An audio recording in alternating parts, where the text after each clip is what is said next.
voltando aí, você que chegou em casa agora, tá sentado aí no seu sofá, assistindo, tendo essa honra, né? Eu tendo essa honra de tê-lo aí assistindo o nosso programa, o quadro Responsabilidade Jovem. Hoje com o Magno e com a Josi aqui, falando um pouquinho do Cursílio. Nós falamos um pouquinho no primeiro bloco aí, o que é o Cursílio, como funciona. E agora nós vamos para a vivência, né? Que eu acho que mais importante do que saber o que é o movimento pastoral que você participa, também é como vivenciá-lo, né? As atitudes ali, as brincadeiras, as amizades que constrói no dia a dia, que constrói semanalmente, né, Josi? Eu gostaria que você falasse um pouquinho aí dessa vivência, como que é? Olha, a primeira coisa que eu vou falar é sobre a vivência na escola.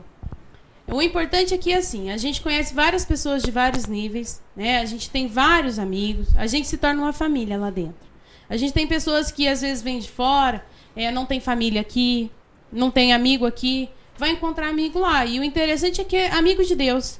São pessoas boas que às vezes quando você precisa estar numa dificuldade, porque amigo que te leva para balada, isso daí é fácil de encontrar. Mas amigo que às vezes, igual a gente teve, que o pai fica doente, que a mãe fica doente, que precisa ir lá receber uma visita, precisa de uma oração, é difícil de encontrar. Ainda mais entre nós jovens. As pessoas não confiam tanto em Deus.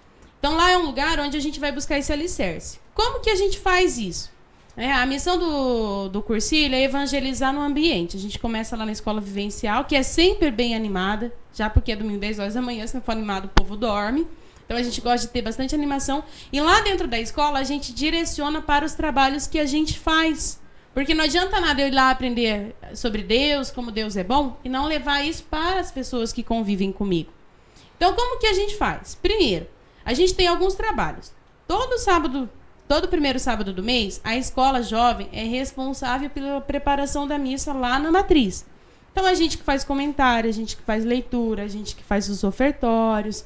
O interessante é que, às vezes, a gente conhece pessoas que sempre quiseram participar e nunca tiveram uma oportunidade de fazer uma leitura na missa, de fazer o ofertório. E aí, a gente dá essa oportunidade lá no Cursílio.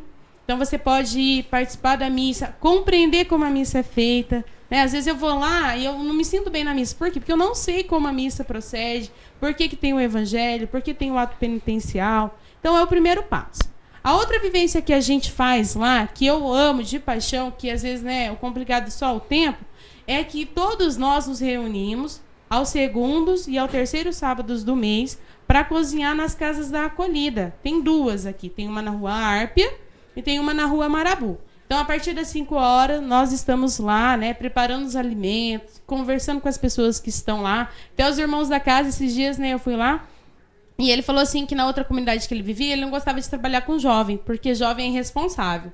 Falei para ele, não é com a gente do Cursílio, porque aqui do Cursílio a gente é responsável, a gente aceita as missões, a gente participa, E tem também uma coisa que é bem interessante, que às vezes é o aconchego. Às vezes eu me sinto distante. O que o Cursílio proporciona?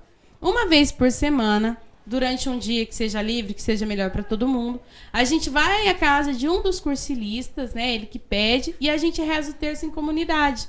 Então, a gente tem cursilista que nem sabia o que era o terço, como que rezava, ou achava chato. Então, a gente vai um grupo de jovens, faz aquela reunião e reza o terço na sua casa, com a sua família. É bem interessante isso, Então, você leva o que você está aprendendo para os outros lugares onde você convive. A gente participa também dos movimentos onde a gente é convidado. Por exemplo, o ano passado a gente trabalhou no DNJ. A gente tem o Peregrinando. A gente tem encontro misto. A gente tem jantar dançante. Então, assim, a gente faz várias campanhas interessantes, Isso.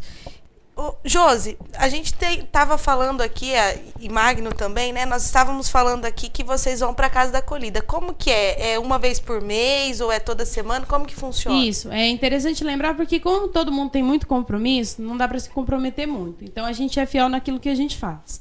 Então, a gente faz 2 vezes por mês, sendo uma na Rua Árpia e outra na Rua Marabu.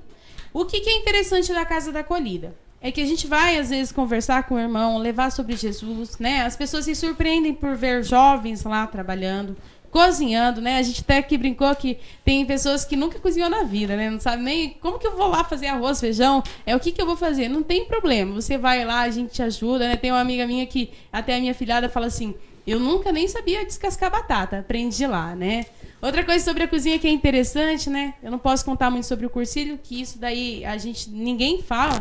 Mas quando você faz o cursilho, você pode retornar depois. Como? Trabalhando nos próximos cursilhos. Então, você tem várias funções lá. E eu, ano passado, tive a graça, pude ir trabalhar em um dos cursilhos. E todo mundo falava assim pra mim, não, mas eu não quero trabalhar no panelão, porque o primeiro lugar que você vai é a cozinha, né? E eu falava assim, não, meu sonho um dia é trabalhar no cursilho e lavar o panelão.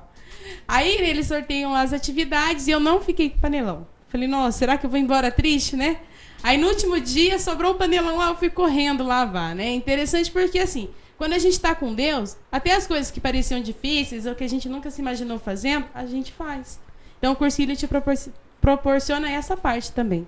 E aí eu acho que é interessante porque eu me interessei bastante nesse sentido, né? Que o cursilho, ele, como o Magno disse aqui, ele é dividido. O masculino e o feminino. E para trabalhar também, né, Magno? No masculino, quem cozinha e faz tudo são os homens, né? Cada um, né, no cursilho das mulheres trabalha mais mulheres, né? Agora no cursilho masculino trabalham os homens, né? Então, o interessante que nem a Josi falou aqui antes, né? Depois que a gente faz o cursilho, a gente pode voltar lá a trabalhar. E no meu caso ainda, eu fiz o ano passado, né, o 42º cursilho. Eu ainda não tive a oportunidade, né, os dias que teve o cursilho, eu tinha outros compromissos, não teve como eu ir. Mas eu quero ir trabalhar porque é muito bom, a gente se sente muito bem, né? Vendo a alegria daquelas pessoas que vão lá, que estão carentes de Deus, né, carentes do Evangelho, e a satisfação que eles saem, pra gente é muito grande. Ô, Thaís, as mulheres que me perdoem, mas me falaram, eu não sei porque eu nunca comi lá, porque lá só tem homem, quando tem o de homem, né? Uhum. Que a comida dos homens, às vezes, é melhor que a das mulheres, né? Não. O último cursilho que eu fui, né, pra você ver, assim, que não é... Às vezes você fala assim, lá dentro de casa eu tenho um marido que não me ajuda, que não trabalha, que não faz nada, né? A partir do momento que você encontra Deus, isso muda também, né? Eu achei interessante que o último cursilho que um dos meus amigos foi fazer, foi trabalhar na cozinha, ele me falou assim que ele admirou o trabalho do coordenador porque era oração. Da sexta, sábado, domingo era oração. Tem uma escada lá, que eu não vou contar o tamanho da escada, mas que durante a noite eles faziam vigília e subiram a escada de joelho em intenção daquelas pessoas que estavam lá.